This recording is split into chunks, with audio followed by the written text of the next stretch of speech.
ಮಹಾರಾಷ್ಟ್ರ ಹಾಗೂ ಜಾರ್ಖಂಡ್ ಎರಡು ರಾಜ್ಯಗಳ ಮತದಾನ ಮುಗಿದಿದೆ. ನಾಡಿದ್ದು 23ನೇ ತಾರೀಕು ಮತ ಎಣಿಕೆ. ಅದೇ ರೀತಿ ಕರ್ನಾಟಕ ರಾಜ್ಯದಲ್ಲಿ ನಡೆದಂಥ 3 ವಿಧಾನಸಭಾ ಕ್ಷೇತ್ರದ ಉಪಚುನಾವಣೆ ಫಲಿತಾಂಶವೂ ಕೂಡ ಇದೆ. ಈಗಾಗಲೇ ಎಕ್ಸಿಟ್ ಪೋಲ್ ನಾವೆಲ್ಲರೂ ಕೂಡ ನೋಡಿದ್ದೇವೆ.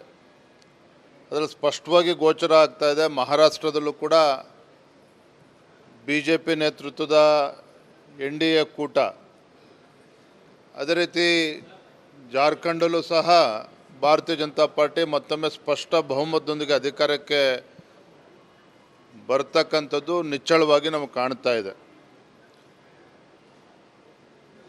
ಬಹುಶಃ 23ನೇ ತಾರೀಕು ಇನ್ನೇನು ಬದಲಾವಣೆ ಆಗುತ್ತೆ ಅಂತ ನಮಗೂ ಅನಿಸಲ್ಲ. ಯಾಕಂದರೆ ಎಕ್ಸಿಟ್ ಪೋಲ್ ಒಂದು ಕಡೆ, ನಮಗಿರ್ತಕ್ಕಂಥ ಮಾಹಿತಿನೂ ಕೂಡ ಇದೇನೆ. ಸ್ಪಷ್ಟ ಬಹುಮತದೊಂದಿಗೆ ಮಹಾರಾಷ್ಟ್ರದಲ್ಲೂ ಕೂಡ ನಾವು ಅಧಿಕಾರಕ್ಕೆ ಬರ್ತೇವೆ, ಜಾರ್ಖಂಡಲ್ಲೂ ಕೂಡ ಸ್ಪಷ್ಟ ಬಹುಮತದೊಂದಿಗೆ ಅಧಿಕಾರಕ್ಕೆ ಬರ್ತೇವೆ. ತುಂಬ ಸಂತೋಷ ತರ್ತಕ್ಕಂಥ ವಿಚಾರ. ಯಾಕೆಂದರೆ ಕಳೆದ ಲೋಕಸಭಾ ಚುನಾವಣೆ ಫಲಿತಾಂಶ ಬಂದ ನಂತರದಲ್ಲಿ BJP ನೇತೃತ್ವ NDA ಕೂಟ ಸ್ಪಷ್ಟ ಬಹುಮತ ಬಂದಿದ್ದರೂ ಸಹ ಕಾಂಗ್ರೆಸ್ ಪಕ್ಷದ INDA ಕೂಟದ ಆರ್ಭಟ ನೋಡಿದರೆ ಚುನಾವಣೆ ನಾವು ಗೆದ್ವೋ ಅವ್ರು ಗೆದ್ವೋ, ಮೋದಿಯವ್ರು ಮತ್ತು ಪ್ರಧಾನಮಂತ್ರಿ ಆಗಿದ್ದಾರೋ ಅವ್ರು ಆಗ್ತಾರೋ ಅನ್ನೋ ಅನುಮಾನ ಮೂಡಿಸ್ತಕ್ಕಂಥ ರೀತಿಯಲ್ಲಿತ್ತು. ಆ ರೀತಿ ಆರ್ಭಟ ಕಾಂಗ್ರೆಸ್ ಪಕ್ಷದಿತ್ತು. ಆದರೆ ಹರಿಯಾಣ ಚುನಾವಣೆ ಫಲಿತಾಂಶ ಬಂದ ನಂತರದಲ್ಲಿ ಕಾಂಗ್ರೆಸ್ ಆರ್ಭಟ ಕಡಿಮೆ ಆಗಿದೆ. ಮಹಾರಾಷ್ಟ್ರ ಜಾರ್ಖಂಡ್ ಬಂದ ಮೇಲಂತೂ ಸಂಪೂರ್ಣವಾಗಿ ನೆಲ ಕಟ್ತಾರೆ ಕಾಂಗ್ರೆಸ್ನವರು.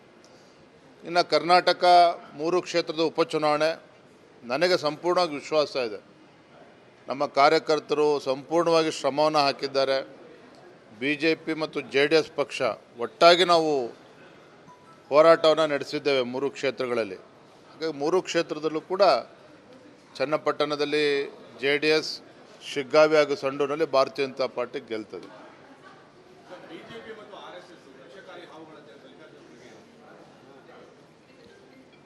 ನಿನ್ನೆ ಅದಕ್ಕೆ ನಾನು ಟ್ವೀಟ್ ಮೂಲಕ ಉತ್ತರವನ್ನು ನೀಡಿದ್ದೇನೆ. ಕೇಂದ್ರದಲ್ಲಿ ಅಧಿಕಾರಕ್ಕೆ ಬರ್ತೇವೆ ಅಂಥೇಳಿ ಭ್ರಮೆನಲ್ಲಿದ್ದಂಥ INDA ಕೂಟ ಹಾಗೂ ಕಾಂಗ್ರೆಸ್ ಪಕ್ಷ ಹರಿಯಾಣದ ಚುನಾವಣೆ ಫಲಿತಾಂಶ ನಂತರದಲ್ಲಿ ಆಘಾತಕ್ಕೀಡಾಗಿದ್ದಾರೆ. ಹಾಗಾಗಿ ಈ ರೀತಿ ಮನಬಂದಂತೆ ಮಾತನಾಡ್ತಾ ಇದ್ದಾರೆ. ನರೇಂದ್ರ ಮೋದಿಜಿಯವರ ನಾಯಕತ್ವ ದಿಟ್ಟವಾಗಿ ಭಾರತೀಯ ಜನತಾ ಪಾರ್ಟಿ ಮುನ್ನಡೆ ಹೋಗ್ತಾ ಇರ್ತಕ್ಕಂಥದ್ದು, ಮತ್ತೊಂದು ಕಡೆ ಸಂಘ ಪರಿವಾರದ ಬಗ್ಗೆ ಈ ರೀತಿ ಅವಹೇಳನಕಾರಿಯಾಗಿ ಮಾತನಾಡ್ತಕ್ಕಂಥದ್ದು ಮಲ್ಲಿಕಾರ್ಜುನ್ ಖರ್ಗೆ ಅಂತವ್ರಿಗೆ ಶೋಭೆ ತರ್ತಕ್ಕಂಥದ್ದಲ್ಲ. ಇನ್ಮೇಲಾದರೂ ಎಚ್ಚರಿಕೆಯಿಂದ ಅವ್ರು ಮಾತನಾಡಬೇಕು.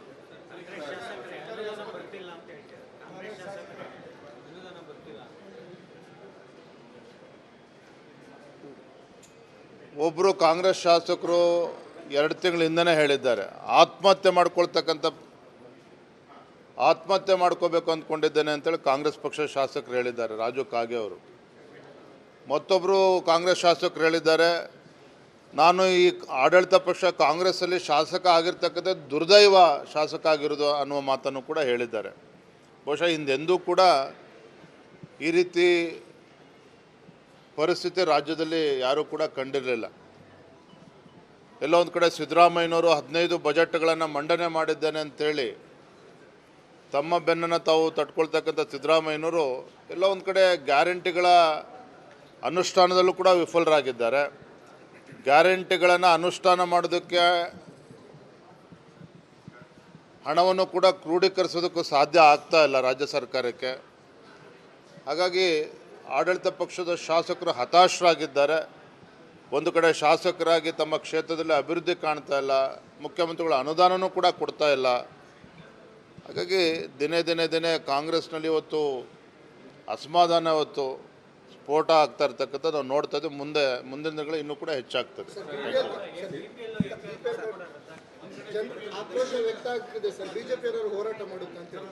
ಖಂಡಿತ ಈಗಾಗಲೇ ನಾವೆಲ್ಲ ಪಕ್ಷದ ವರಿಷ್ಠರು, ಪಕ್ಷದ ಮುಖಂಡರೆಲ್ಲ ಚರ್ಚೆ ಮಾಡ್ತಾ ಇದ್ದೇವೆ. ನಮ್ಮ ಕರ್ತವ್ಯ ಇವತ್ತು ವಕ್ಫ್ ವಿಚಾರದಲ್ಲಿ ಯಾವ ರೀತಿ ಇವತ್ತು ರೈತರಿಗೆ ಇವತ್ತು ಬೀದಿ ತರ್ತಕ್ಕಂಥ ಕೆಲಸ ಇವತ್ತು ಸಿದ್ದರಾಮಯ್ಯ ನೇತೃತ್ವ ಕಾಂಗ್ರೆಸ್ ಸರ್ಕಾರ ಮಾಡ್ತಾ ಇದೆ. ಮತ್ತೊಂದು ಕಡೆ ಗ್ಯಾರಂಟಿಗಳಿಗೆ ಹಣ ಇಲ್ಲದೇ ಇವತ್ತು ಬಡವರಿಗೆ ಬರೆ ಎಳಿತಕ್ಕಂಥ ಕೆಲಸ ಇವತ್ತು ಕಾಂಗ್ರೆಸ್ ಸರ್ಕಾರ ಏನು ಮಾಡ್ತಾ ಇದೆ. ನಿಶ್ಚಿತವಾಗಿ ಭಾರತೀಯ ಜನತಾ ಪಾರ್ಟಿ ಯಾವತ್ತೂ ಕೂಡ ನಾವು ರೈತರ ಪರವಾಗೂ ಕೂಡ ಇದ್ದೇವೆ, ಬಡವರ ಪರವಾಗೂ ಕೂಡ ಇದ್ದೇವೆ. ಹಾಗಾಗಿ ಈ ರೀತಿ ಹುಚ್ಚುತನ ಮಾಡೋದಕ್ಕೆ ನಾವು ಅವಕಾಶವನ್ನು ಕೊಡೋದಿಲ್ಲ. ಇವರು ಅರ್ಹರಿಗೆ ಕೊಡ್ತೇವೆ ಅಂಥೇಳಿ ಇವತ್ತು ಅರ್ಹರಿದ್ದರೂ ಕೂಡ ಅದನ್ನು ಕೂಡ ಕ್ಯಾನ್ಸಲ್ ಮಾಡ್ತಾ ಇರ್ತಕ್ಕಂಥದ್ದು. ಹಾಗಾಗಿ ಎಲ್ಲ ಒಂದು ಕಡೆ ದಿವಾಳಿ ಆಗ್ತಾ ಇರ್ತಕ್ಕಂಥ ಕಾಂಗ್ರೆಸ್ ಸರ್ಕಾರ ಈ ರೀತಿ ನಾನಾ ವಿಧಗಳನ್ನು ಹುಡ್ಕೊಳ್ತಕ್ಕಂಥ ಪ್ರಯತ್ನ ಮಾಡ್ತಾ ಇದೆ. ಭಾರತೀಯ ಜನತಾ ಪಾರ್ಟಿ ನಿಶ್ಚಿತವಾಗಿ ಹೋರಾಟವನ್ನು ಮಾಡ್ತಾ ಇದೆ. ಮಹಾರಾಷ್ಟ್ರ ಹಾಗೂ ಜಾರ್ಖಂಡ್ ಎರಡು ರಾಜ್ಯಗಳ ಮತದಾನ ಮುಗಿದಿದೆ. ನಾಡಿದ್ದು 23ನೇ ತಾರೀಕು ಮತ ಎಣಿಕೆ. ಅದೇ ರೀತಿ ಕರ್ನಾಟಕ ರಾಜ್ಯದಲ್ಲಿ ನಡೆದಂಥ 3 ವಿಧಾನಸಭಾ ಕ್ಷೇತ್ರದ ಉಪಚುನಾವಣೆ ಫಲಿತಾಂಶವೂ ಕೂಡ ಇದೆ. ಈಗಾಗಲೇ ಎಕ್ಸಿಟ್ ಪೋಲ್ ನಾವೆಲ್ಲರೂ ಕೂಡ ನೋಡಿದ್ದೇವೆ. ಅದರಲ್ಲಿ ಸ್ಪಷ್ಟವಾಗಿ ಗೋಚರ ಆಗ್ತಾ ಇದೆ. ಮಹಾರಾಷ್ಟ್ರದಲ್ಲೂ ಕೂಡ BJP ನೇತೃತ್ವದ NDA ಕೂಟ, ಅದೇ ರೀತಿ ಜಾರ್ಖಂಡಲ್ಲೂ ಸಹ ಭಾರತೀಯ ಜನತಾ ಪಾರ್ಟಿ ಮತ್ತೊಮ್ಮೆ ಸ್ಪಷ್ಟ ಬಹುಮತದೊಂದಿಗೆ ಅಧಿಕಾರಕ್ಕೆ ಬರ್ತಕ್ಕಂಥದ್ದು ನಿಚ್ಚಳವಾಗಿ ನಮಗೆ ಕಾಣ್ತಾ ಇದೆ. ಬಹುಶಃ 23ನೇ ತಾರೀಕು ಇನ್ನೇನು ಬದಲಾವಣೆ ಆಗುತ್ತೆ ಅಂತ ನಮಗೂ ಅನಿಸೋಲ್ಲ. ಯಾಕಂದರೆ ಎಕ್ಸಿಟ್ ಪೋಲ್ ಒಂದು ಕಡೆ ನಮಗಿರ್ತಕ್ಕಂಥ ಮಾಹಿತಿನೂ ಕೂಡ ಇದೇನೆ. ಸ್ಪಷ್ಟ ಬಹುಮತದೊಂದಿಗೆ ಮಹಾರಾಷ್ಟ್ರದಲ್ಲೂ ಕೂಡ ನಾವು ಅಧಿಕಾರಕ್ಕೆ ಬರ್ತೇವೆ, ಜಾರ್ಖಂಡಲ್ಲೂ ಕೂಡ ಸ್ಪಷ್ಟ ಬಹುಮತದೊಂದಿಗೆ ಅಧಿಕಾರಕ್ಕೆ ಬರ್ತೇವೆ. ತುಂಬ ಸಂತೋಷ ತರ್ತಕ್ಕಂಥ ವಿಚಾರ. ಯಾಕೆಂದರೆ ಕಳೆದ ಲೋಕಸಭಾ ಚುನಾವಣೆ ಫಲಿತಾಂಶ ಬಂದ ನಂತರದಲ್ಲಿ BJP ನೇತೃತ್ವ NDA ಕೂಟ ಸ್ಪಷ್ಟ ಬಹುಮತ ಬಂದಿದ್ದರೂ ಸಹ ಕಾಂಗ್ರೆಸ್ ಪಕ್ಷದ INDA ಕೂಟದ ಆರ್ಭಟ ನೋಡಿದರೆ ಚುನಾವಣೆ ನಾವು ಗೆದ್ವೋ ಅವ್ರು ಗೆದ್ವೋ, ಮೋದಿಯವ್ರು ಮತ್ತೆ ಪ್ರಧಾನಮಂತ್ರಿ ಆಗಿದ್ದಾರೋ ಅವ್ರು ಆಗ್ತಾರೋ ಅನ್ನೋ ಅನುಮಾನ ಮೂಡಿಸ್ತಕ್ಕಂಥ ರೀತಿಯಲ್ಲಿ ಇತ್ತು. ಆ ರೀತಿ ಆರ್ಭಟ ಕಾಂಗ್ರೆಸ್ ಪಕ್ಷದಿತ್ತು. ಆದರೆ ಹರಿಯಾಣ ಚುನಾವಣೆ ಫಲಿತಾಂಶ ಬಂದ ನಂತರದಲ್ಲಿ ಕಾಂಗ್ರೆಸ್ ಆರ್ಭಟ ಕಡಿಮೆ ಆಗಿದೆ. ಮಹಾರಾಷ್ಟ್ರ ಜಾರ್ಖಂಡ್ ಬಂದ ಮೇಲಂತೂ ಸಂಪೂರ್ಣವಾಗಿ ನೆಲ ಕೆತ್ತಾರೆ ಕಾಂಗ್ರೆಸ್ನವರು. ಇನ್ನು ಕರ್ನಾಟಕ 3 ಕ್ಷೇತ್ರದ ಉಪಚುನಾವಣೆ ನನಗೆ ಸಂಪೂರ್ಣವಾಗಿ ವಿಶ್ವಾಸ ಇದೆ.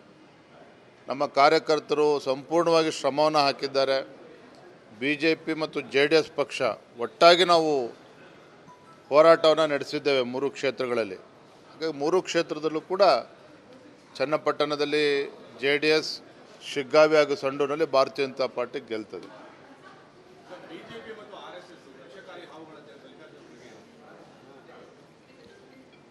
ನಿನ್ನೆ ಅದಕ್ಕೆ ನಾನು ಟ್ವೀಟ್ ಮೂಲಕ ಉತ್ತರವನ್ನು ನೀಡಿದ್ದೇನೆ. ಕೇಂದ್ರದಲ್ಲಿ ಅಧಿಕಾರಕ್ಕೆ ಬರ್ತೇವೆ ಅಂಥೇಳಿ ಭ್ರಮೆನಲ್ಲಿದ್ದಂಥ INDA ಕೂಟ ಹಾಗೂ ಕಾಂಗ್ರೆಸ್ ಪಕ್ಷ ಹರಿಯಾಣದ ಚುನಾವಣೆ ಫಲಿತಾಂಶ ನಂತರದಲ್ಲಿ ಆಘಾತಕ್ಕೀಡಾಗಿದ್ದಾರೆ. ಹಾಗಾಗಿ ಈ ರೀತಿ ಮನಬಂದಂತೆ ಮಾತನಾಡ್ತಾ ಇದ್ದಾರೆ. ನರೇಂದ್ರ ಮೋದಿಜಿಯವರ ನಾಯಕತ್ವ ದಿಟ್ಟವಾಗಿ ಭಾರತೀಯ ಜನತಾ ಪಾರ್ಟಿ ಮುನ್ನಡೆ ಹೋಗ್ತಾ ಇರ್ತಕ್ಕಂಥದ್ದು. ಮತ್ತೊಂದು ಕಡೆ ಸಂಘ ಪರಿವಾರದ ಬಗ್ಗೆ ಈ ರೀತಿ ಅವಹೇಳನಕಾರವಾಗಿ ಮಾತನಾಡ್ತಕ್ಕಂಥದ್ದು ಮಲ್ಲಿಕಾರ್ಜುನ್ ಖರ್ಗೆ ಅಂತವ್ರಿಗೆ ಶೋಭೆ ತರ್ತಕ್ಕಂಥದ್ದಲ್ಲ. ಇನ್ಮೇಲಾದರೂ ಎಚ್ಚರಿಕೆಯಿಂದ ಅವ್ರು ಮಾತನಾಡಬೇಕು.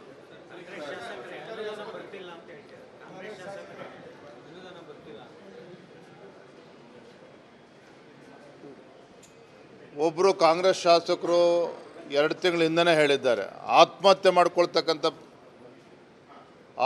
ಮಾಡ್ಕೋಬೇಕು ಅಂದ್ಕೊಂಡಿದ್ದೇನೆ ಅಂತೇಳಿ ಕಾಂಗ್ರೆಸ್ ಪಕ್ಷದ ಶಾಸಕರು ಹೇಳಿದ್ದಾರೆ, ರಾಜು ಕಾಗೆ ಅವರು.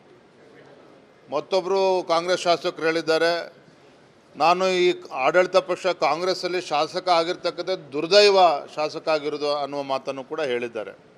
ಬಹುಶಃ ಹಿಂದೆಂದೂ ಕೂಡ ಈ ರೀತಿ ಪರಿಸ್ಥಿತಿ ರಾಜ್ಯದಲ್ಲಿ ಯಾರೂ ಕೂಡ ಕಂಡಿರಲಿಲ್ಲ. ಎಲ್ಲೋ ಒಂದು ಕಡೆ ಸಿದ್ದರಾಮಯ್ಯನವರು 15 ಬಜೆಟ್ಗಳನ್ನು ಮಂಡನೆ ಮಾಡಿದ್ದೇನೆ ಅಂತೇಳಿ ತಮ್ಮ ಬೆನ್ನನ್ನು ತಾವು ತಟ್ಕೊಳ್ತಕ್ಕಂಥ ಸಿದ್ದರಾಮಯ್ಯನವರು ಎಲ್ಲೋ ಒಂದು ಕಡೆ ಗ್ಯಾರಂಟಿಗಳ ಅನುಷ್ಠಾನದಲ್ಲೂ ಕೂಡ ವಿಫಲರಾಗಿದ್ದಾರೆ. ಗ್ಯಾರಂಟಿಗಳನ್ನು ಅನುಷ್ಠಾನ ಮಾಡೋದಕ್ಕೆ ಹಣವನ್ನು ಕೂಡ ಕ್ರೋಢೀಕರಿಸೋದಕ್ಕೂ ಸಾಧ್ಯ ಆಗ್ತಾ ಇಲ್ಲ ರಾಜ್ಯ ಸರ್ಕಾರಕ್ಕೆ. ಹಾಗಾಗಿ ಆಡಳಿತ ಪಕ್ಷದ ಶಾಸಕರು ಹತಾಶರಾಗಿದ್ದಾರೆ. ಒಂದು ಕಡೆ ಶಾಸಕರಾಗಿ ತಮ್ಮ ಕ್ಷೇತ್ರದಲ್ಲಿ ಅಭಿವೃದ್ಧಿ ಕಾಣ್ತಾ ಇಲ್ಲ, ಮುಖ್ಯಮಂತ್ರಿಗಳ ಅನುದಾನವೂ ಕೂಡ ಕೊಡ್ತಾ ಇಲ್ಲ. ಹಾಗಾಗಿ ದಿನೇ ಕಾಂಗ್ರೆಸ್ನಲ್ಲಿ ಇವತ್ತು ಅಸಮಾಧಾನ, ಇವತ್ತು ಸ್ಫೋಟ ಆಗ್ತಾ ಇರ್ತಕ್ಕಂಥದ್ದು ನಾವು ನೋಡ್ತಾ ಇದ್ದೀವಿ. ಮುಂದಿನ ದಿನಗಳು ಇನ್ನೂ ಕೂಡ ಹೆಚ್ಚಾಗ್ತದೆ. ಆಕ್ರೋಶ ವ್ಯಕ್ತ ಆಗ್ತಿದೆ ಸರ್, ಬಿಜೆಪಿಯವರು ಹೋರಾಟ ಮಾಡುತ್ತೆ ಅಂತ ಹೇಳಿ. ಖಂಡಿತ ಈಗಾಗಲೇ ನಾವೆಲ್ಲ ಪಕ್ಷದ ವರಿಷ್ಠರು ಪಕ್ಷದ ಮುಖಂಡರೆಲ್ಲ ಚರ್ಚೆ ಮಾಡ್ತಾ ಇದ್ದೇವೆ. ನಮ್ಮ ಕರ್ತವ್ಯ ಇವತ್ತು ವಕ್ಫ್ ವಿಚಾರದಲ್ಲಿ ಯಾವ ರೀತಿ ಇವತ್ತು ರೈತರಿಗೆ ಇವತ್ತು ಬೀದಿ ತರ್ತಕ್ಕಂಥ ಕೆಲಸ ಇವತ್ತು ಸಿದ್ದರಾಮಯ್ಯ ನೇತೃತ್ವ ಕಾಂಗ್ರೆಸ್ ಸರ್ಕಾರ ಮಾಡ್ತಾ ಇದೆ. ಮತ್ತೊಂದು ಕಡೆ ಗ್ಯಾರಂಟಿಗಳಿಗೆ ಹಣ ಇಲ್ಲದೇ ಇವತ್ತು ಬಡವರಿಗೆ ಬರೆ ಎಳಿತಕ್ಕಂಥ ಕೆಲಸ ಇವತ್ತು ಕಾಂಗ್ರೆಸ್ ಸರ್ಕಾರ ಏನು ಮಾಡ್ತಾ ಇದೆ. ನಿಶ್ಚಿತವಾಗಿ ಭಾರತೀಯ ಜನತಾ ಪಾರ್ಟಿ ಯಾವತ್ತೂ ಕೂಡ ನಾವು ರೈತರ ಪರವಾಗೂ ಕೂಡ ಇದ್ದೇವೆ, ಬಡವರ ಪರವಾಗೂ ಕೂಡ ಇದ್ದೇವೆ. ಹಾಗಾಗಿ ಈ ರೀತಿ ಹುಚ್ಚುತನ ಮಾಡೋದಕ್ಕೆ ನಾವು ಅವಕಾಶವನ್ನು ಕೊಡೋದಿಲ್ಲ.